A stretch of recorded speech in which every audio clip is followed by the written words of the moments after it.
নাকি চলে গেল? হ্যাঁ হ্যাঁ কাকাবাবু। না, ওখানে বলছিলাম কি শরীরটা আমি দেখলাম খুব অসুস্থ বলে মনে হলো।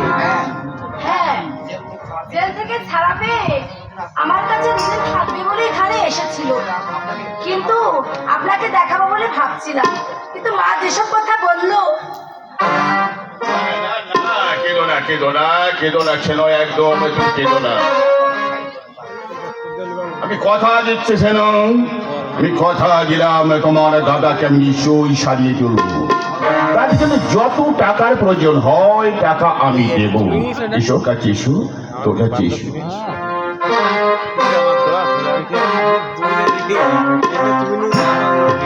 তোমার এই চোখে জল বড় বিমানান, তুমি অপূর্ব সুন্দরী, অপূর্ব সুন্দরী।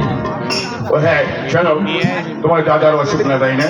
আমি তো দেখলাম যে তোমার দাদা পথে যেতে যেতে তার মুখ দিয়ে রক্ত ঝরছে। ও হ্যাঁ, আমরা তো এমবিবিএস ডাক্তার, আমরা যদি তোমাকে পরীক্ষা করি তাহলে তোমার দাদার রোগ আমি নিশ্চয়ই বুঝতে পারবো। হ্যাঁ, তোমাকে পরীক্ষা করতেই হবে। ঠিক আছে, তুমি বসো। তোমাকে পরীক্ষা করলে তোমার দাদার কি রোগ হয়েছে ওটা আমি নিশ্চয়ই জানতে পারবো।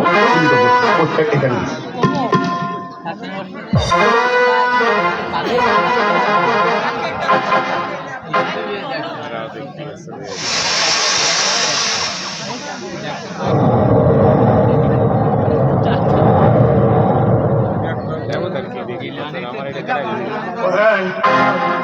ওই কাপড়টা সরিয়ে দাও, বুকের কাপড়টা যদি তুমি না সরিয়ে দাও তাহলে আমি কি করে দেখবো?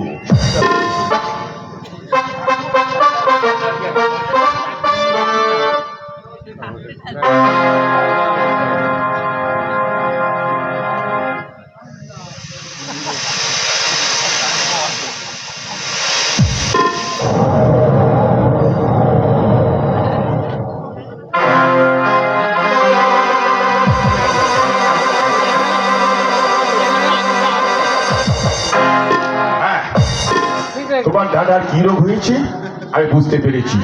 তবে আমি একটা প্রেসক্রিপশন লিখে দেবো, ওটা নিয়ে তুমি ওষুধ কিনে নিও। যত টাকা প্রয়োজন হয় টাকা আমি দেবো, টাকা আমি দেবো, ওষুধ দেবো না। হ্যাঁ, তবে হ্যাঁ আরেকটা পরীক্ষা করা তো হয়নি। তোমার দাদার দেহে যে কত ডিগ্রি তাপ আছে তাপটা তো পরীক্ষা করতে হবে। একটু বল দাও, বল দিলে আমি সব কিছু বুঝতে পারবো। বল দাও, এসো এসো। এই লোকের দোয়াল দাও না।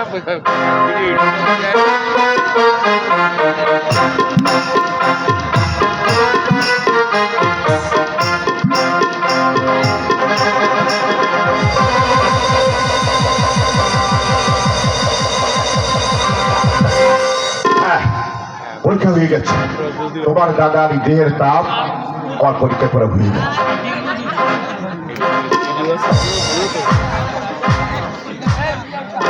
আপনার এই অনুগ্রহের কথা আমার চিরদিন মনে থাকবে। দাদা, দাদাকে আমি প্রাণের চেয়েও বেশি ভালোবাসি।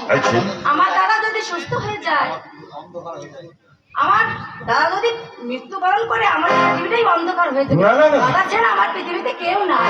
ঠিক আছে ঠিক আছে, তুমি যাও। ও হ্যাঁ শোনো,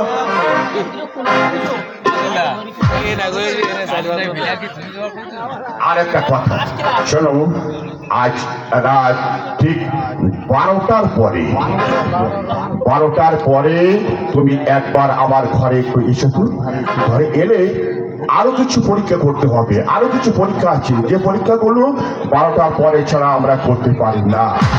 আরে শোনো, যদি তোমার সঙ্গে না ওই 20 বছরের নিচে মানে 18, 19, 17 এরকম ধরনের যদি কোনো রোগী থাকে, মহিলা রোগী, আমি কিন্তু 12টার পর মহিলা রোগীর সাথে ট্রিটমেন্ট করি না। যদি মহিলা রোগী থাকে তাকে তুমি নিয়ে এসো, যত টাকা লাগে আমি দেবো। যাবে তো বলো, আসবে তো তুমি 12টার পরে? আসবে তো?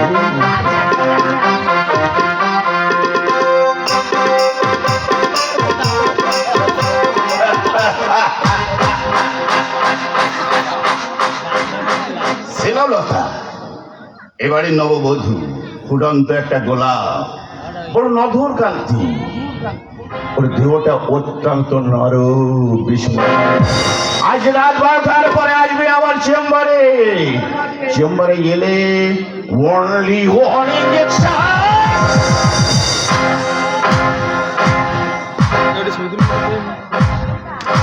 একটা মাত্র ইঞ্জেকশন